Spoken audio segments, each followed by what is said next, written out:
Good evening to all of you. सभी को राधे राधे। चलिए शुरू करते हैं हम आज की नई क्लास। और आज की नई क्लास में हम फिर से पढ़ने वाले हैं रिलेटिव प्रोनाउंस। तो रिलेटिव प्रोनाउंस में हम क्या पढ़ चुके थे? हमने हु पढ़ा था, दैट पढ़ा था, एंड क्या पढ़ा था, विच का यूज पढ़ा था। तो जिसने वो क्लास ना देखी हो तो वो क्लास देख लीजिए। और हम फिर से शुरू करते हैं आज की क्लास। रिलेटिव प्रोनाउन क्या थे होते हैं आपको पता ही। प्रोनाउंस क्या होते हैं? जो नाउन को रिप्लेस करते हैं। और रिलेटिव प्रोनाउंस क्या होते हैं? यानी कि संबंधवाचक सर्वनाम जो संबंध बनाते हैं, यानी कि दो सेंटेंसों को आपस में जोड़ते हैं, उन्हें क्या कहते हैं? रिलेटिव प्रोनाउंस कहते हैं। तो सबसे पहले हमने क्या पढ़ा था? दैट का यूज पढ़ा था। जिसने वो वीडियो ना देखा हो तो देख लीजिए। दैट का यूज हम किसके लिए करते थे? Living things and non living things दोनों के लिए हम दैट का यूज कर सकते थे। उसके बाद हमने देखा था हु का यूज। हु का यूज हम कहाँ करते थे? हु का यूज फॉर ह्यूमन बींग्स के लिए। सब्जेक्टिव केस में किसके लिए? फॉर ह्यूमन बींग्स के लिए। उसके बाद हमने क्या देखा था? विच। क्या देखा था? विच का यूज हम करते थे। विच का यूज हम कहाँ करते थे? For non human beings. कहाँ करते थे? फॉर नॉन ह्यूमन बींग्स के लिए हम विच का यूज करते थे। वहां भी हमने, और इनका क्या होता था? एंसीडेंट होता था। क्या होता था? एंसीडेंट होता था। जैसे कि हमने क्या बताया था? This is the pen. This is the pen एक सेंटेंस हुआ। और दूसरा क्या है? The pen is mine. क्या है? पेन क्या है? नॉन लिविंग थिंग्स है। क्या है? नॉन लिविंग थिंग्स है। तो इसको हम किससे ऐड करेंगे? इसको हम विच से ऐड करेंगे। दैट से भी ऐड कर सकते हैं। जैसे दिस इज द पेन।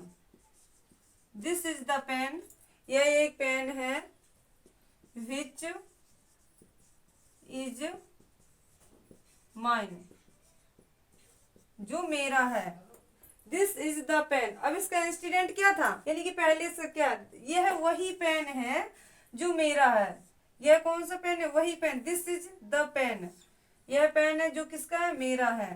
तो किससे रिलेट किया हमने इसको? विच से। ठीक है, इसमें यहाँ पर दैट भी यूज कर सकते थे। ठीक है, जैसे हु के लिए हम देख लेते हैं।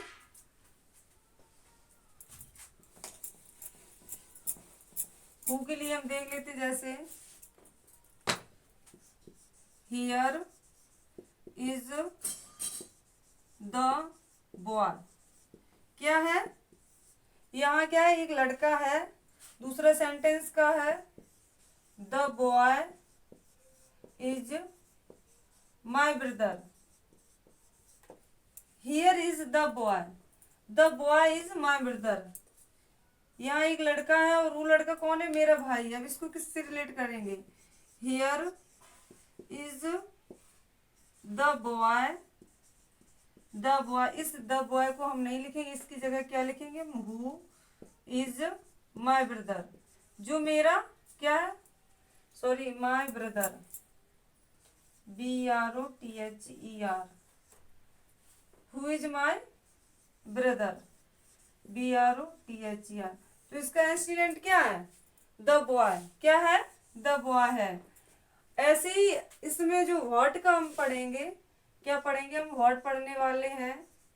इससे क्वेश्चन भी किया जाता है, लेकिन यहाँ पर ये क्वेश्चन ना करके जो का सेंस देगा, किसका देगा, लेकिन इसका इंसिडेंट नहीं होगा। जैसे कि यहाँ द था, या वो पहले वाले सेंटेंस में क्या देखा था हमने? शायद बुक, जो भी हो। अब हम क्या करने वाले हैं? व्हाट को हम कैसे रिलेट करेंगे? देखिए, what you believe is right. What you believe, what you believe is right. What you believe is right, जो आप मानते हो वह सही है।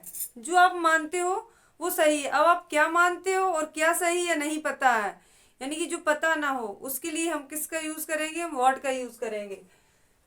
व्हाट यू थिंक, जो आप सोचते हो। यू कैन, वो आप कर सकते हो। आप क्या सोचते हो और आप क्या कर सकते हो मेंशन नहीं है कि आप क्या सोचते हो, क्या कर सकते हो, लेकिन जो आप सोचते हो वो कर सकते हो। ठीक है। आई नो, मैं जानता हूँ। वॉट यू थिंक, मैं जानता हूँ। वॉट यू थिंक, जो आप सोचते हो। अब मैं जानता हूँ जो आप सोचते हो, मैं क्या जानता हूँ और आप क्या सोचते हो पता नहीं है, तो उसके लिए किसका यूज हमने किया, व्हाट का यूज किया।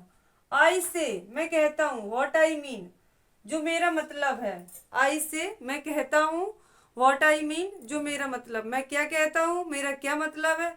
मेंशन नहीं है, पता नहीं है, जो पता नहीं है उसके लिए किसका यूज करेंगे हम, व्हाट से उसे रिलेट करेंगे, ठीक है।